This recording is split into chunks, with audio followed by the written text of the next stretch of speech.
Praise the lord. దేవునికి స్తోత్రం. ఏకీవిస్తున్నటువంటి వారిని ప్రభునామములో అభినందిస్తూ శుభములు తెలియపరుస్తూ మొదట 91వ కీర్తన చదువుకుందాం. మహోన్నతుని చాటున నివసించువాడే సర్వశక్తుని నీడను విశ్రమించువాడు. ఆయనే నాకు ఆశ్రయము, నా కోట, నేను నమ్ముకుని నా దేవుడని నేను యెహోవాను గూర్చి చెప్పుచున్నాను. వేటకాని ఉరిలో నుండి ఆయన నిన్ను విడిపించును, నాశనకరమైన తెగులు రాకుండా నిన్ను రక్షించును. ఆయన తన రెక్కలతో నిన్ను కప్పును, ఆయన రెక్కల క్రింద నీకు ఆశ్రయము కలుగును. ఆయన సత్యము కేడెమును డాలునై ఉన్నది. రాత్రి వేళ కలుగు భయమునకైను, పగటి వేళ ఎగురు బాణమునకైను, చీకటిలో సంచరించు తెగులకైను, మధ్యాహ్నమందు పాడు చేయి రోగమునకైను నీవు భయపడుతుంది. నీ ప్రక్కను 1000 మంది పడినను, నీ కుడి ప్రక్కను 10,000 మంది కూలినను అపాయము నీ ఎదుకు రాదు. నీవు కనులారా చూచుచుండగా భక్తిహీనులకు ప్రతిఫలం కలుగును. యెహోవా నీవే నా ఆశ్రయము అని నీవు మహోన్నతుడైన దేవుని నీకు నివాస స్థలముగా చేసుకుని ఉన్నావు. నీకు అపాయమేమీ రాదు, ఏ తెగులును నీ గుడారమును సమీపించదు. నీ మార్గములన్నిట్లో నిన్ను కాపాడటకు ఆయన నిన్ను కూర్చి తన దూతలకు ఆజ్ఞాపించును. నీ పాదములకు రాయి తగులకుండా వారు నిన్ను తమ చేతుల మీద ఎత్తి పట్టుకొందురు. నీవు సింహములను నాగుపాములను త్రొక్కెదవు, కొదమ సింహములను భుజంగములను అణగద్రొక్కెదవు. అతడు నన్ను ప్రేమించుచున్నాడు గనుక నేను అతని తప్పించేదను. అతడు నా నామము ఎరిగినవాడు గనుక నేను అతనికి కనపరిచేదను. అతడు నాకు మొరపెట్టగా నేను అతనికి ఉత్తరమిచ్చేదను. శ్రమలో నేను అతనికి తోడై ఉండేదను. అతని విడిపించి అతని గొప్ప చేసేదను. దీర్ఘాయువు చేత అతనిని తృప్తిపరిచేదను. నా రక్షణ అతనికి చూపించేదను. ప్రార్థన. ప్రియ ప్రభువా, గొప్ప దేవా, మా రక్షకుడు, మా దేవుడు, మా ప్రభుడు, సన్నిధానంలో దేవా లైవ్లో ఏకీభవిస్తూ మీ నామమును ప్రస్తుతించుటకు, మీ వాక్యమును వినుటకు, మా ఆత్మను బలపరుచుకున్నటకు మీరు మాకు అనుగ్రహించచ్చు ఉన్న ఈ శ్రేష్టమైన సమయం కొరకు స్తోత్రాలు. ఈ సమయంలోనూ తదుపరి వీక్షించేటటువంటి మీ బిడ్డలను, కుటుంబాలను ఆశీర్వదించి దీవించి బలపరిచి దేవా మీ సన్నిధి విశేషమైన రీతిగా తోడుగా ఉంచి సహాయం చేసి మహిమను పొందమని యేసుక్రీస్తు ప్రభు వారి శ్రేష్టమైన నామములో అడుగుచూ ఉన్నాము తండ్రి, ఆమేన్. ప్రియమైన వారలారా, ఈ ఉదయకాలం ఏకీవిస్తూ ఉన్నటువంటి ప్రియమైన విశ్వాసులందరిని బట్టి ప్రభుకి ఎంతో స్తుతి చెల్లిస్తూ ఉన్నాను. సహజంగా మనము వినేటటువంటి అంశమే కృతజ్ఞతా స్తుతి అనేటటువంటి అంశం నేను మీకు ఈ ఉదయకాలం జ్ఞాపకం చేయాలి అని ఇష్టపడుతూ ఉన్నాను. లూకా వ్రాసిన సువార్త 17వ అధ్యాయం 11వ వచనం నుండి గమనించండి మీ బైబిల్స్లో. ఆయన యెరూషలేమునకు ప్రయాణమైపోవచ్చు సమరయ గలిలయల మధ్యగా వెళ్ళుచుండెను. ఆయన ఒక గ్రామంలోనికి వెళ్ళుచుండగా 10 మంది కుష్ఠరోగులు ఆయనకి ఎదురుగా వచ్చి దూరమున నిలిచి, యేసు ప్రభువా మమ్ము కరుణించుమని కేకలు వేశారు. ఆయన వారిని చూచి, మీరు వెళ్ళి మిమ్మల్ని యాజకులకు కనుపరుచుకొనుడని వారితో చెప్పాను. వారు వెళ్ళుచుండగా శుద్ధులైరు. వారిలో ఒకడు తనకు స్వస్థత కలుగుట చూచి గొప్ప శబ్దముతో దేవుని మహిమ పరచుచు తిరిగి వచ్చి ఆయనకు కృతజ్ఞతాస్తుతులు చెల్లించుచు ఆయన పాదముల యొద్ద సాగిలపడాను. వాడు సమరయుడు. అందుకు యేసు 10 మంది శుద్ధులైరి కారా, ఆ 90 ఎక్కడ? ఈ అన్యుడు తప్ప దేవుని మహిమపరచుటకు తిరిగి వచ్చిన వాడెవడను అగపడలేదా అని చెప్పి, నీవు లేచిపోము, నీ విశ్వాసం నిన్ను స్వస్థపరచనని వానితో చెప్పాను. గమనించండి, 10 మంది కుష్ఠరోగులు సమాజమునకు దూరముగా ఉన్నవారు. అలాగే ఆ గ్రామం కానివ్వండి, ఆ టౌన్ కానివ్వండి, అక్కడకు బయట ఉంచబడినటువంటి వారు. వారి హృదయంలో ఒక ఆశ ఉన్నది, బాగుపడాలి అనేటటువంటి ఆశ. వారు నమ్మారు యేసుక్రీస్తు ప్రభు బాగు చేయగలడు అని చెప్పి.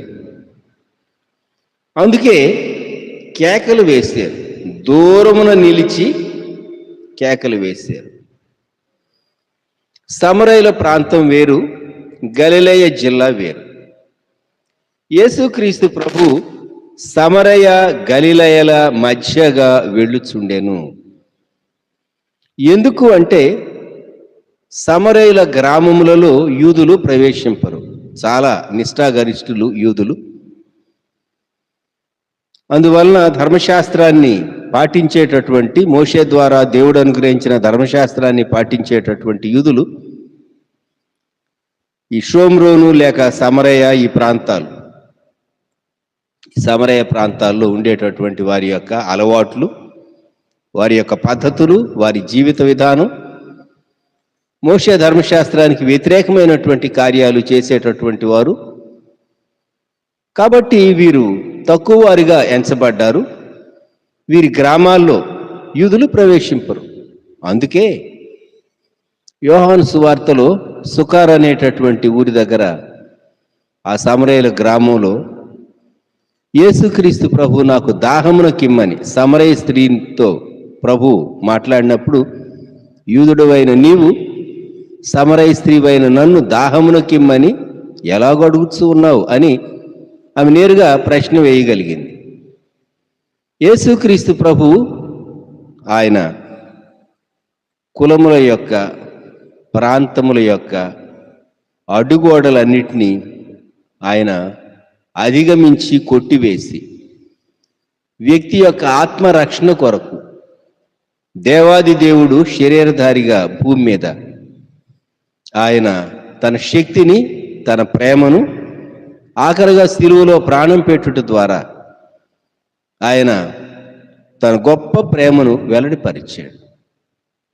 ఇక్కడ 10 మంది కుష్ఠరోగులు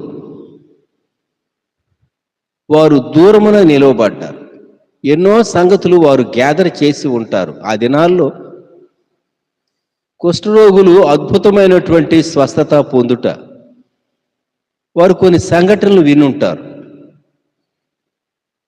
నజరేతులో పెరిగినటువంటి యేసు అనేటటువంటి వ్యక్తి యూదుడు, వారు విన్నటువంటి సమాచారం, ఆయన దగ్గరకు వచ్చినటువంటి వారందరూ బాగుపడుతూ ఉన్నారు. మనము కూడా ఆయన దగ్గరకు వెళ్ళగలిగితే ఎంత మంచిదని వారు బహుశా ఆశించి ఉంటారు. దేవుడే ఒక అద్భుతమైనటువంటి అవకాశం అనుగ్రహించాడు. యేసుక్రీస్తు ప్రభువారు వారు ఉన్నటువంటి గ్రామం ఆ దారిన వెళుతూ ఉన్నాడు. ఆయన ఒక గ్రామములోనికి వెళ్ళుచుండగా కుష్ఠరోగులు ఎదురుగా రాకూడదు. చాలా దూరం నుండి పాత నిబంధనలో చెప్పబడిన రీతిగా ఎవరైనా వ్యక్తి తెలియక కుష్ఠరోగిని సమీపిస్తూ ఉంటే నేను కుష్ఠరోగినని వారు కేకలు వేయాలని మనం పాత నిబంధనలో వ్రాయబడినటువంటి నియమం చదువుతాం. కుష్ఠరోగాన్ని శాపంగా ఆ కాలంలో ఎంచేటటువంటి వారు. వీరు అందుకే దూరమున నిలిచిరి. 10 మంది కుష్ఠరోగులు ఆయనకు ఎదురుగా వచ్చి దూరమున నిలిచిరి. వారు వేసినటువంటి కేక, యేసు ప్రభువా మమ్ము కరుణించుమని కేకలు వేస్తుంది. చాలా బ్రీఫ్గాను, చాలా సూటిగాను వారి అక్కరను వారు నేరుగా ప్రభువుకు చెప్పుకున్నారు. దేవుడు కరుణ కలిగినటువంటి వాడు. 9 మంది యూదులు, ఒక వ్యక్తి ఏమో ఈ సమరయుడు, మొత్తం 10 మంది ఈ కుష్ఠరోగులు. వారు కరుణించుము అని కేకలు వేశారు. కంపాషన్, దయ చూపించు యేసు ప్రభు అని. ఎప్పుడైతే వారు కేకలు వేశారో చాలా చక్కని జవాబు యేసు ప్రభు వారికి ఇచ్చాడు. ఆయన వారిని చూచి, మీరు వెళ్ళి మిమ్మును యాజకులకు కనుపరుచుకొనుడని వారితో చెప్పాను. యాజకుని దగ్గరికి ఎప్పుడు వెళ్ళాలి?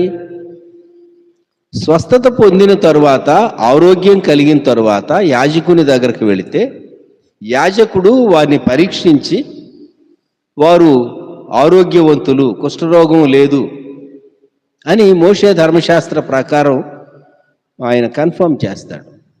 అప్పుడు మాత్రమే వారు గ్రామంలో ప్రవేశించాలి, వారి గృహంలో ప్రవేశించాలి, సమాజంలో మిగిలినటువంటి వారితో కలవాలి.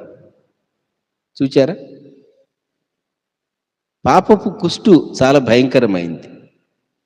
ఈ రోజుల్లో మనసులో చెడ్డ ఉద్దేశాలు, పాపపు ఆలోచనలు, దురాలోచనలు, చెడుగు ఎంతో కలిగి ఉండి మనుషులు సమాజంలో సంచరిస్తూ ఉంటారు. అనర్గళమైనటువంటి దుష్టత్వం మనుషుల హృదయాల్లో నిండినటువంటి కాలంలో మనం ఉన్నాం. అంచె దినాల్లో మనం ఉన్నాం. గుర్తుంచుకుందాం.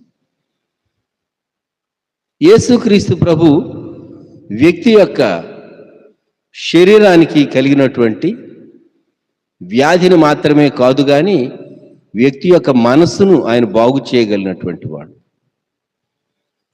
యేసు ప్రభు అన్నాడు, యాజకుని దగ్గరకు వెళ్ళండి, యాజకుల దగ్గరకు వెళ్ళండి. ఎప్పుడు వెళ్ళాలి? ఆరోగ్యవంతులైన తర్వాత వెళ్ళాలి. యేసుక్రీస్తు ప్రభు వారు ఈ స్టేట్మెంట్ ఆయన చెప్పేటటువంటి సమయానికి వారి శరీరంలో ఆ ముక్కు సరిగా లేదు, ఆ వేళ్ళు తినివేసినటువంటి వేళ్ళు, పాదాలకు, చేతులకు, చేతి వ్రేళ్ళు, అలాగూ వారి కుష్ఠరోగము వారిని విడిచిపెట్టలేదు, లేక వారు ఇంకా బాగుపడలేదు అనేది తమను తాము చూసుకుంటే వారికి అర్థమవుతూ ఉండుంటుంది, వారిని చూచే వారికి కూడా అర్థమవుతూ ఉంటుంది. ఎందుకంటే ఆ తరువాత లూకాసు సువార్త 17వ అధ్యాయం 14వ వచనం చివరి భాగం, వారు వెళ్ళుచుండగా శుద్ధులైరి. వెళ్ళుచు ఉండగా విశ్వాసముతో యేసు ప్రభు చెప్పిన మాట నమ్మి ఆయన చెప్పారు గనుక మాకు ఆరోగ్యం వస్తుంది. ఎలా వస్తుంది? ఆయన చెప్పారు యాజకుల దగ్గరకు వెళ్ళమని. కనుక వారు వెళుచూ ఉన్నారు, నడుస్తూ ఉన్నారు. నడుస్తూ గలిలయ ప్రాంతంలోనికి ఇప్పుడు వారు వెళ్ళాలి. అది బోర్డర్ ప్లేస్ అన్నమాట. గలిలయ సమరయుల మధ్య ఉన్నటువంటి బోర్డర్ ప్లేస్. కనుక ఇప్పుడు గలిలయ వైపు వారు అడుగులు వేస్తూ ఉన్నారు. కొంత వారు నడవాలి. వారు వెళ్ళుచూ ఉండగా శుద్ధులైరి. వారిలో నమ్మకం కలిగింది, 10 మందిలో నమ్మకం కలిగింది. వారు నడవటం ప్రారంభించారు. 15వ వచనం, వారిలో ఒకడు తనకు స్వస్థత కలుగుట చూచి గొప్ప శబ్దముతో దేవుని మహిమ పరచుచు. ఒక వ్యక్తికే కలిగిందా స్వస్థత? కాదు, 10 మందికి కలిగింది. మరి ఈ వ్యక్తి మాత్రం ఎందుకు గొంతెత్తాడు? దేవునికి స్తోత్రం అన్నాడు. యేసుక్రీస్తు ప్రభు నన్ను బాగు చేశాడు అని ఎందుకు అన్నాడు? ఈయనే మెస్సయ్య అని కేకలు వేసాడేమో. దేవుని మహిమ పరిచాడు. దేవుడు నన్ను కరుణించాడు, దేవుడు నన్ను బాగుపరిచాడు. గొప్ప శబ్దముతో 16వ వచనం, గొప్ప శబ్దముతో దేవుని మహిమ పరచుచు తిరిగి వచ్చి. యేసు ప్రభు చుట్టూ ఎప్పుడు జనసమూహాలు ఉంటారు. ఆయనే చెప్పాడు కదా, వెళ్ళి యాజకుని దగ్గర చూపించుకోమని. మీరు ఆరోగ్యవంతులయ్యారని యాజకుడు కన్ఫర్మ్ చేస్తాడు అని యేసు ప్రభువే చెప్పాడు. కాబట్టి త్వరగా ఈ 10 మంది యాజకుని దగ్గరికి వెళ్ళి మమ్మల్ని మీరు పరీక్షించండి అని ధర్మశాస్త్ర ప్రకారం యాజకుడు వారిని పరీక్షించి కన్ఫర్మ్ చేయాలి. వీరు కుష్ఠరోగులు కాదు, వీరు ఆరోగ్యవంతులు అని యాజకుడు కన్ఫర్మ్ చేయాలి. అంతేకాకుండా కొన్ని యాజక ధర్మాలు లేకుంటే వారు జరిగించవలసినటువంటి కొన్ని కార్యాలు వారి పక్షంగా అవన్నీ యాజకుడు చేయవలసినవి ఉన్నాయి. అప్పుడు వారు తమ ప్రజల దగ్గరకు, తమ కుటుంబాల దగ్గరకు వెళ్ళొచ్చు. అయితే ఈ ఒక వ్యక్తి, ఈ సమరయుడు లేక అన్యుడు తిరిగి వచ్చాడు. 16వ వచనం, గొప్ప శబ్దముతో దేవుని మహిమ పరచచ్చు. పాటే వచ్చిందా తన నోటి నుండి అని చెప్పి హల్లెలూయా అని తాను గొప్ప శబ్దంతో దేవుని స్తుతిస్తూ వచ్చాడా? 9 మంది దగ్గర గత కాలాల్లో మోషే ధర్మశాస్త్రంలో తాను విన్నటువంటి సంగతులు, అలాగే దావీదు రచించినటువంటి కీర్తనల గ్రంథంలోని కొన్ని కీర్తనలు నేర్చుకున్నాడా? కీర్తనల్లో దావీదు రచించినటువంటి కొన్ని కీర్తనలు తన స్నేహాన్ని బట్టి, ఆ 9 మంది దగ్గర తాను నేర్చుకున్నటువంటి విషయాలను బట్టి ఈ అన్యుడు తాను దేవుని స్తుతిస్తూ ఉన్నాడు. పుట్టుకతో తాను యూదుడు కాదు, అన్యుడే. అయినా గొప్ప శబ్దముతో దేవుని మహిమ పరిచాడు, దగ్గరకు వచ్చాడు. యేసు ప్రభువు ఎక్కడ ఆయన మీటింగ్లో మాట్లాడుతున్నాడో ఆయన పాదముల యొద్ద సాగిలపడింది. బహుశా ఇతడు గట్టిగట్టిగా కేకలు వేస్తూ యేసు ప్రభు నన్ను బాగు చేశాడు, నాకు ఆరోగ్యం కలిగింది అని కేకలు వేస్తూ ఉండగా ప్రజలు వింతగా ఈ వ్యక్తిని చూచి ఉంటారు. ఈ వ్యక్తికి తెలిసినటువంటి వారు అక్కడ ఉన్నటువంటి జనసమూహంలో కొందరు ఉండి ఉంటారు. సిగ్గుపడలేదు. స్వస్థపడిన వ్యక్తి సిగ్గుపడలేదు. యేసు ప్రభు పాదాల దగ్గర సాగిలపడటానికి సంకోచించలేదు. He did not hesitate. జ్ఞాపకం పెట్టుకోండి. కొన్నిసార్లు సభ్యత మనకు అడ్డొస్తుంది. దేవుని మహిమపరచడానికి సభ్యత అడ్డొస్తుంది. ఇతరులు చూచేవారు ఏమనుకుంటారో. ఈ వ్యక్తి స్వస్థపడ్డాడు. రక్షించబడినటువంటి వ్యక్తి యేసు ప్రభువును ఘనపరచడానికి, స్తుతించడానికి ఎప్పుడు సంకోచించవలసినటువంటి అవసరత లేదు. ఆయన పాదముల యొద్ద సాగిలపడిను అంటే దగ్గరకు వచ్చాడు. స్వస్థపడ్డాడు కదా, ఇప్పుడు దగ్గరకు వచ్చినా ఎవరు అబ్జెక్ట్ చేయటానికి వీల్లేదు. వాడు సమరయుడు.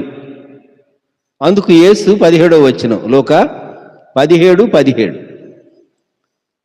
10 మంది శుద్ధులైరి కారా, ఆ 9 ఎక్కడ? అంటే యేసు ప్రభు వారు 10 మందిని ఎక్స్పెక్ట్ చేశాడు, వారు వచ్చి దేవుని మహింపరుస్తారని, లేక ఒక విధంగా సాక్ష్యం ఇస్తారు అని యేసు ప్రభు ఎక్స్పెక్ట్ చేశాడు. అందుకే ఈ వ్యక్తిని అడుగుతూ ఉన్నాడు, ఆ 9 ఎక్కడ?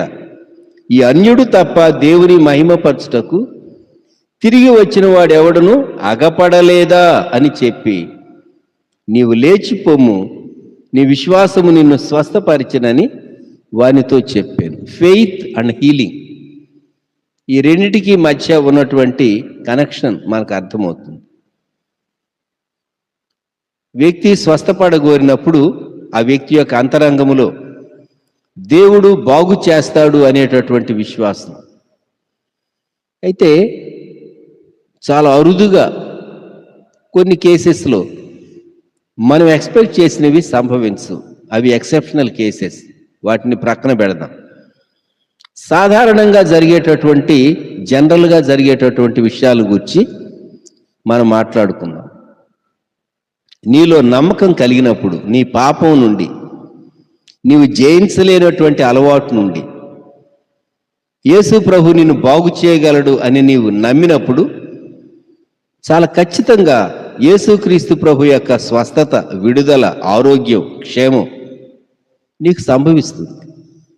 అయితే నీ బాధ్యత ఏంటంటే దేవుని మహిమపరచాలి, ప్రభువు చేసినటువంటి దాన్ని గురించి సాక్ష్యం చెప్పాలి.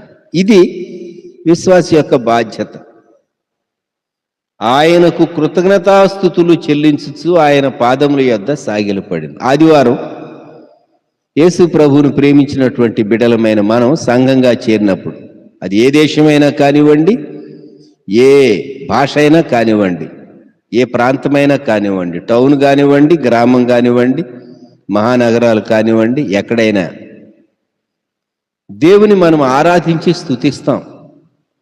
రక్షకుడైనటువంటి దేవుడు ఆయన సిలువలో చేసినటువంటి విమోచన కార్యాన్ని గురించి, సిలువలో మన కొరకు ప్రాణం పెట్టి ఆయన మరణాన్ని జయించి తిరిగి లేచినటువంటి పునరుద్ధానుడైనటువంటి దేవుడు, రక్షకుడు, ప్రభు, మన విమోచకుడు అని మనం ప్రభువును ఆరాధించి స్తుతిస్తాం. వ్యక్తిగతంగా మనం ఆయన దగ్గర నుండి పొందినటువంటి మేలును బట్టి మనం ప్రభువును స్తుతిస్తాం. అది కృతజ్ఞతాస్తుతి. దేవుడు ఏమై ఉన్నాడో ఆయన గుణలక్షణములను బట్టి స్తుతించడం అదేమో ప్రైజ్, ఇదేమో ఇండివిజువల్ వర్షిప్. దేవుడు వ్యక్తిగతంగా మన పక్షంగా చేసినటువంటి రక్షణ కార్యాన్ని బట్టి, స్వస్థత కార్యాన్ని బట్టి ప్రభువుకు స్తుతి చెల్లించడం ఈ సమరయుడు చేసినటువంటి పని అదే. వాక్యం వినేటటువంటి మనము చాలినంతగా దేవునికి కృతజ్ఞతాస్తుతి చెల్లించేమా అనేటటువంటి మాట జ్ఞాపకం చేసుకోవటం చాలా అవసరం. ఎందుకో తెలిసిన, పౌలు భక్తుడు తిమోతికి వ్రాస్తూ తన 2వ పత్రికలో 3వ అధ్యాయం 1వ వచనం, అంచెదినములలో అపాయకరమైన కాలములు వచ్చునని తెలుసుకొనుము ఓ తిమోతి, మనుషులు ఎలాగుంటారు, ఎలాగనగా మనుషులు అని చెప్పి ఒక జాబితా, మనుషుల యొక్క స్వభావం: స్వార్థప్రియులు, ధనాపేక్షులు, బింకములాడువారు, అహంకారులు, దూషకులు, తల్లిదండ్రులకు అవిధేయులు, కృతజ్ఞత లేనివారు అని కృతజ్ఞత లేని వారిని కూడా చక్కగా మెన్షన్ చేశాడు. చేసిన మేలు మరిచిపోవటం, అది కృతజ్ఞత లేకపోవటం. వీరిని ఇంకొక మాటలో చెప్పాలంటే కృతజ్ఞులు అంటారు. చేసిన మేలు మరిచిపోయేవారు. లోకంలో మనుషులను సెక్యులర్ టర్మినాలజీలో, నేను బిబ్లికల్ టర్మినాలజీలో చెప్పడం లేదు, సెక్యులర్ టర్మినాలజీలో ఉత్తములు, మధ్యములు, అధములు అని 3 కేటగిరీస్గా వర్గీకరిస్తారు. ఉత్తములు ఎవరు అంటే ఇతరులకు మేలు చేసేటటువంటి వారు, చేయగలిగిన మేలు ప్రతి వారికి చేసేటటువంటి వారిని ఉత్తములు అంటారు, మంచివారు. కొన్నిసార్లు వారికి ఉన్న సంపద, వారు ఉన్నటువంటి స్థానము, అధికారము, వీటన్నిటిని బట్టి చేయగలిగిన దానికంటే ఎక్కువ చేయటం, చేయగలిగిన దానికంటే ఒక బాధ్యతలాగా కాకుండా ప్రేమతో చేయటం, కన్సర్న్ కలిగి చేయటం ఉత్తములు. కొన్నిసార్లు తాము నష్టపోయి కూడా ఇతరులకు మేలు చేయటం. మధ్యములు ఎవరు అంటే ఇతరులు వారికి మేలు చేశారనుకోండి, ఇంటర్న్ దానికి బదులుగా ప్రతిగా వీరు కూడా ఇతరులకు అంతో ఇంతో మేలు కొంత చేస్తారు, వారు మధ్యములు అంటారు. 3వ కేటగిరీ ఉన్నారు, అధములు అంటారు. వీరు చేసిన మేలు మరిచిపోవటమే కాదు కానీ మేలు చేసిన వారికి కీడు చేస్తారు. అది ఎట్లండి అంటారా?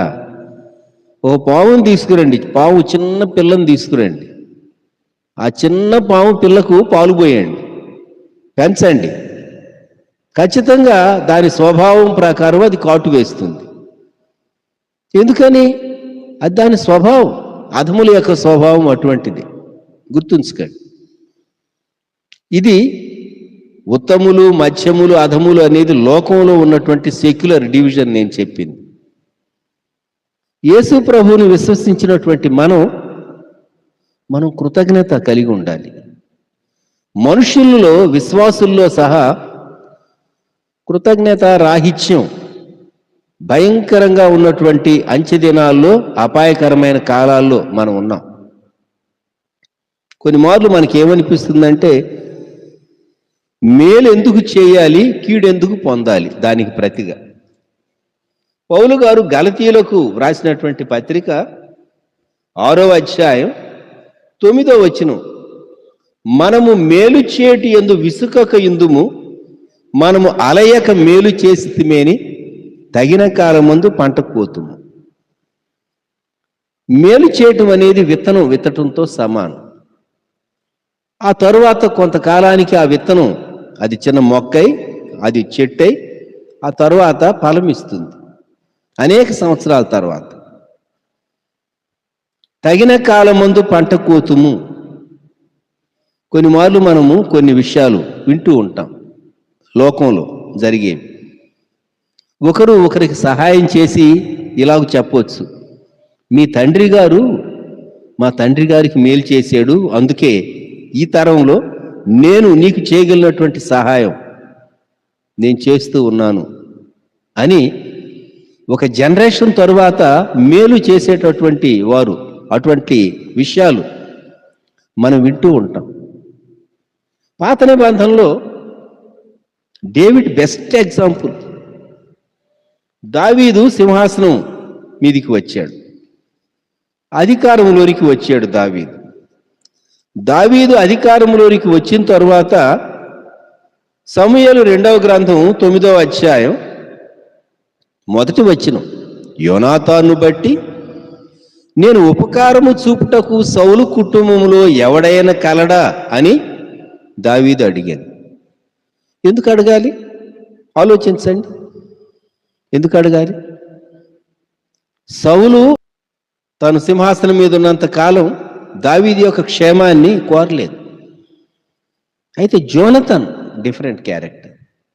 సౌలు కుమారుడే గాని దావీదు ప్రాణ స్నేహితుడు, దావీదును బహుగా ప్రేమించాడు. రాజకుమారుడై ఉండి ఈ దావీదుకు తరువాత కాలంలో సింహాసనం వస్తుందేమో అని ద్వేషించలేదు, సరిగదా? యథార్థంగా ప్రేమించాడు. అందుకే దావీదు సింహాసనం మీదకి వచ్చినప్పుడు సౌలు కుటుంబములో నేను ఉపకారము చూపుటకు ఎవడైనా ఉన్నాడా? అప్పుడు ఒక వ్యక్తి ఉన్నాడు. ఎక్కడున్నాడు? 4వ వచనం, లోదెబారులో అమ్మీయేలు కుమారుడగు మాకీరు ఇంట ఉన్నాడు. 3వ వచనం, యోనాతానుకు కుంటికాళ్ళు గల కుమారుడు ఒకడున్నాడని రాజుతో మనవి చేశాను. ఈ వ్యక్తి పేరు మెఫీబోషెత్ అని మనము తర్వాత వచనంలో చదువుతాం. 6వ వచనం, సౌలు కుమారుడైన యోనాతానునకు పుట్టిన మెఫీబోషెతు దావీదు నొద్దకు వచ్చి సాగిలపడి నమస్కారము చేయగా. మెఫీబోషెతు పట్ల దయ చూపించాడు. దయ చూపించడమే కాదు, ఏమన్నాడంటే 7వ వచనం, నీ తండ్రి అయిన యోనాతాను నిమిత్తము నిజముగా నేను నీకు ఉపకారము చూపి నీ పితరుడైన సౌలు భూమి అంతయు నీకు మరల ఇప్పింతును, మరియు నీవు సదాకాలము నా బల్ల యొద్దనే భోజనము చేయదు అని సెలవేగా. సౌలు యొక్క పర్సనల్ ప్రాపర్టీ రెస్టోర్ చేసి, అది ఎవరు ఆక్రమించారో అదంతా మళ్ళీ రెస్టోర్ చేసి నీకు ఇస్తాను. 2వది, నీవెప్పుడు నా దగ్గరే, నా బల దగ్గరే భోజనం చేయాలి. ప్రభు బిడ్డలంగా మనము మెఫీబోషెతును గురించి ధ్యానం చేసినప్పుడు మనము దేవునితో సహవాసం చేయటానికి, ఆయన బలను సమీపించడానికి మనం ఏమాత్రం తగినటువంటి వారు?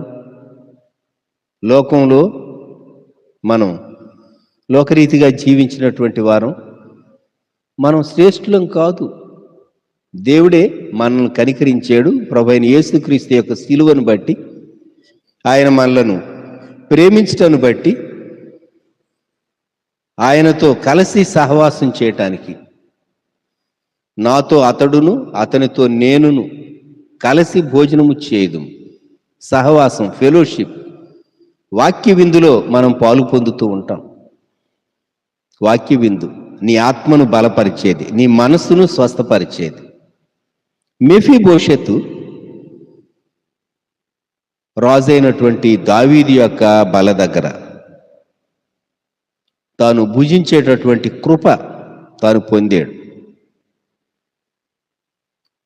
దావీదు కృతజ్ఞత కలిగిన వాడుగా యోనాతానును బట్టి నేను ఉపకారం చూపించటానికి, మేలు చేయటానికి ఎవరైనా మిగిలి ఉన్నారా? దావీదు ఎంక్వైరీ చేశాడు. సౌలు కుటుంబీకుల్లో ఎవరైనా మిగిలి ఉండాలా?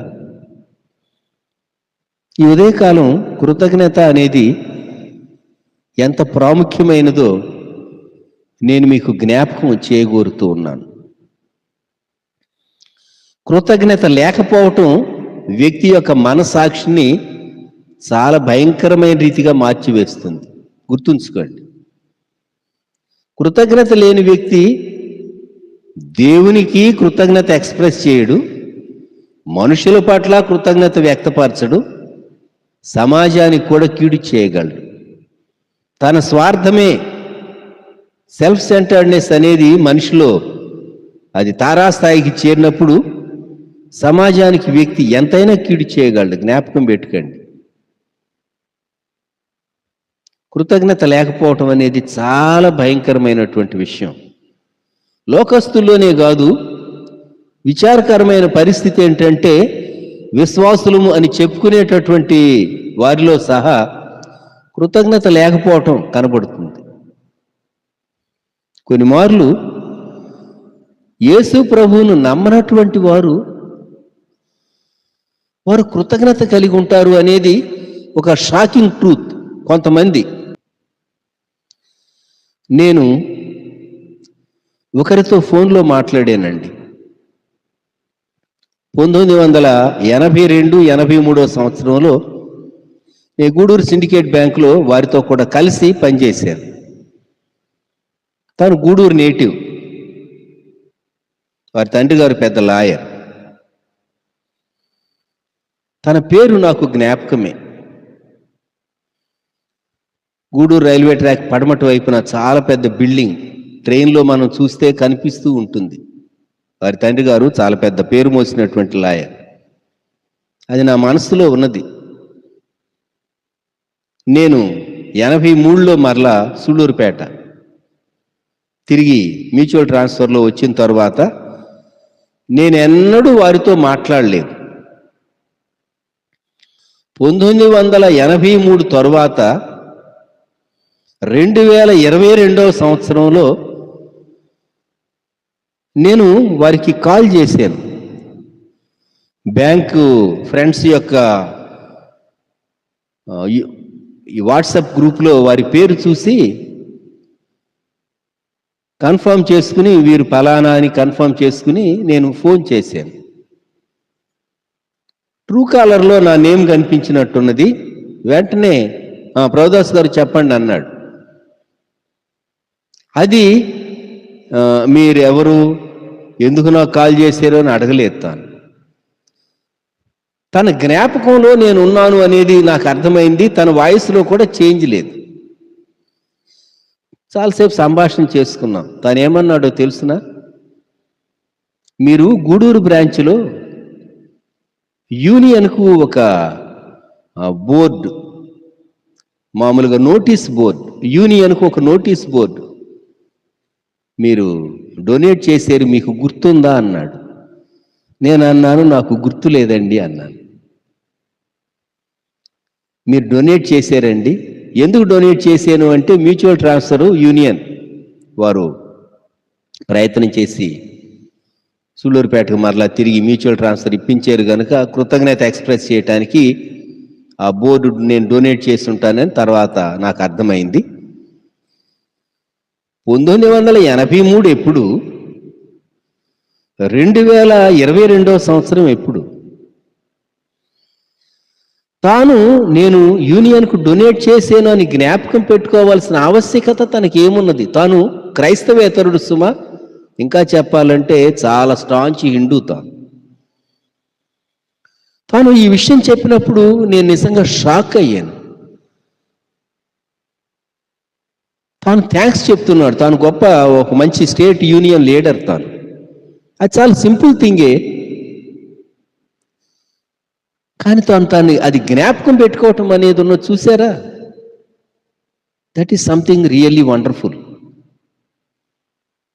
మీకు పరిచయమైన క్రైస్తవులు, మీకు పరిచయమైన విశ్వాసులు మీ దగ్గర మేలు పొందిన వాళ్ళు లిస్టు తయారు చేసుకోండి. లిస్టు తయారు చేసుకుని వాళ్ళలో ఎంతమంది మీకు థ్యాంక్స్ చెప్పారు, మీకు మళ్ళీ మేలు చేయకపోయినా పర్వాలా, ఎంతమంది థ్యాంక్స్ చెప్పారు, ఎంతమంది ఎన్నడూ ఎక్స్ప్రెస్ చేయలేదు, ఇంకా ఎంతమంది మీకు కీడు చేశారు అని మీరు వర్గీకరించకండి. మీకు చాలా జ్ఞానోదయం కలుగుతుంది. మనం ఉన్నటువంటి దినాలు అంచె దినాలు, అపాయకరమైనటువంటి కాలాలు.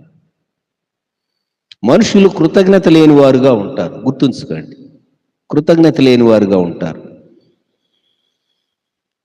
నేను కాలేజీకి వచ్చిన తర్వాత ఏసీ కాలేజీలో చదివే కాలంలో ముఖ్యంగా తెల్లవాళ్ళు మిషనరీస్ కానివ్వండి, ఎవరైనా విజిటింగ్కి వచ్చిన వాళ్ళు కానివ్వండి, వాళ్ళ సంభాషణలో థ్యాంక్ యూ అనేది ఎక్కువ వాడటం నేను వినేవాడిని. నేను అనుకునేవాడిని, ఈ తెల్లోళ్ళకి ఏం పని లేదు, ఊరకే thank you thank you thank you చెప్తూ ఉంటారు అని అనుకునేవాడిని. ఇప్పుడు నాకు అర్థమవుతుంది, కృతజ్ఞత ఎక్స్ప్రెస్ చేయడానికి చాలా ఖచ్చితంగా మీకు వందనాలు థ్యాంక్ యూ అనేది చెప్పటం, యథార్థంగా చెప్పటం, హృదయం యొక్క లోతుల్లో నుండి చెప్పటం, అది నీ వ్యక్తిత్వాన్ని రుజువుపరుస్తుంది. నీవెటువంటి వ్యక్తివి అనేది రుజువుపరుస్తుంది. ఎందుకో తెలుసిన, మనం ఉన్నటువంటి ఈ అద్భుతమైనటువంటి దేశంలో, ఈ గడ్డ మీద పుట్టినటువంటి మనుషులు రకరకాల ఫిలాసఫీస్ నమ్ముతూ ఉంటారు. ఒక ఎగ్జాంపుల్ చెప్తాను. ఒక క్రైస్తవేతరుడు ఒకసారి చెప్పినటువంటి మాట ఇప్పటికీ నేను జ్ఞాపకం పెట్టుకుంటా. రోజు ఒక వ్యక్తి ఒక ప్రాంతానికి వెళ్ళి అడుక్కునేవాడట. ప్రతిరోజు ఒక ఆమె భిక్షం వేసేది, అంటే సహాయం చేసేది. ఒకరోజు ఆమె బయటకు రాలేదు, సహాయం చేయలేదు, భిక్షం వేయలేదు. అతను వెళుతూ వెళుతూ గొణుక్కుంటూ ఏమన్నాడో తెలిసినా, వెయ్యినమ్మ ఎలాగూ వేయదు, రోజు సహాయం చేసి ఈమెకి ఏం రోగం వచ్చిందో చూసారా? ఆమెమో అమ్మ అయింది, ఈమెమో ఈమెకి ఏం రోగం వచ్చిందో, ఏం మాయ రోగం వచ్చిందో ఇంకా కరెక్ట్గా చెప్పాలంటే. మనుషులు ఎటువంటి స్వభావం కలిగిన వారంటే, నేను ఎవరిని విమర్శించడానికి చెప్పటం లేదు సుమా ఈ మాట. కొంతమంది ఏమంటారంటే, వాళ్ళు ఎప్పుడో నాకు బాకీ ఉండుంటారండి, ఏదో పూర్వజన్మ అని ఒక కాన్సెప్టు మన దేశంలో కొందరు వాడుతూ ఉంటారు. మనిషికి ఒకే జన్మ, మానవ జన్మ, పూర్వజన్మ అనేక జన్మలు లేవు. కొందరు ఏం చెప్తారంటే, పూర్వజన్మలో వాళ్ళు నాకు బాకీ ఉండుంటారు, అందుకే నాకు సహాయం చేశారు. అద్భుతం కదా ఇది. ఎందుకు? ఇతరుల నుండి పొందినటువంటి మేలుకు కృతజ్ఞత ఎక్స్ప్రెస్ చేయకుండా ఉండటానికి మనిషి చూపించుకునేటటువంటి సాకు ఇదంతా. చాలా విచారకరమైనటువంటి విషయం కృతజ్ఞత లేకపోవటం, గుర్తుపెట్టుకోండి. అయితే దేవుని వాక్యంలో వేరొక చోట ఆయన దుష్టుల ఎడల, కృతజ్ఞత లేని వారి ఎడల ఉపకారి అయి ఉన్నాడని చదువుతాం మనం. మీకు ఎప్పుడైనా ఒక సందేహం వచ్చి ఉంటుందా? పరలోకం చాలా విశాలమైంది కదండి. దేవుడు పరలోకంలోకి అందరినీ అలౌ చేస్తే నరకానికి పంపకుండా దేవునికి ఏమి నష్టం అని మీకు ఎప్పుడు అనుమానం రాలేదా? రత్న గ్రంథంలో నిషిద్ధులైనటువంటి వారి జాబితా, పరలోకంలో ఎవరు ప్రవేశించలేరో వారి జాబితా చాలా స్పష్టంగా దేవుడు శిష్యుడైనటువంటి యోహాను ద్వారా వ్రాయించి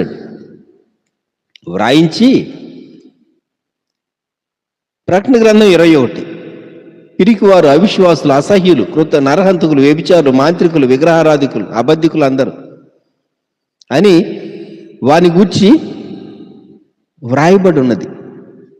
అగ్నిగంధకములతో మండు గుండములో ప్రవేశించుదురు. అంతేకాదు 21వ అధ్యాయంలోనే 27వ వచనం, గొర్రెపిల్ల యొక్క జీవ గ్రంథమందు వ్రాయబడిన వారే దానిలో ప్రవేశించరు గాని నిషిద్ధమైనది ఏదైనా, అసహ్యమైన దాన్ని, అబద్ధమైన దాన్ని జరిగించేవాడైనను దానిలోనికి ప్రవేశింపడు అని స్పష్టంగా వ్రాశారు. వీరు దేవుడు అందరినీ అలౌ చేస్తే ఏమవుతుందంటే, ఇప్పుడు భూమి ఎలాగున్నదో, భయంకరమైనటువంటి కార్యాలతో నిండి ఉన్నదో, అలాగే పరలోకాన్ని కూడా తయారు చేయాలనుకుంటారు, అలాగే పరలోకం కూడా మార్చాలనుకుంటారు. అందుకే దేవుడు అసహ్యులను, పాపులను, అబద్ధికులను, కృతజ్ఞత లేని వారిని, ఇటువంటి వారిని అలౌ చేయడు. గుర్తుపెట్టుకోండి, అలౌ చేయడు. అబద్ధమైన దాన్ని జరిగించేవారు, అసహ్యమైన దాన్ని జరిగించేటటువంటి వారిని ఆయన పరలోకంలోనికి ఆయన ఎలా వచ్చేయండి. యేసుక్రీస్తు ప్రభుని అంగీకరించావా? విశ్వాసి అయ్యావా? దేవుని బిడ్డవయ్యావా? అయితే నీ జీవితంలో కృతజ్ఞత నీవు కలిగి ఉన్నావా? ఒకసారి దయచేసి జ్ఞాపకం చేసుకో. కృతజ్ఞత కలిగి ఉన్నావా? కృతజ్ఞత కలిగి ఉంటే మొదట దేవుని పట్ల నీవు నీ గ్రాటిట్యూడ్ ఎక్స్ప్రెస్ చేసి ఆయన ఆరాధించాలి, స్తుతించాలి. మనుషుల పట్ల కూడా నీవు కృతజ్ఞత కలిగి ఉండటం చాలా అవసరం. దేవుని బిడ్డలకు, విశ్వాసికి ఇది తగినది, ఇది తగినది. డేవిడ్ తన జీవితంలో నేను ఉపకారం చూపించడానికి ఎవరున్నారు వెదికి మెఫీబోషెతుకు మేలు చేశాడు. చిన్న ప్రార్థన చేసుకుందాం. ప్రేమగల మా ప్రభువా, మేము గ్రాటిట్యూడ్ను గూర్చి మీ వాక్యములో నుండి హెచ్చరిక చేయబడినటువంటి విషయాలు మా మనసుల్లో ప్రభా మీరు భద్రపరచండి.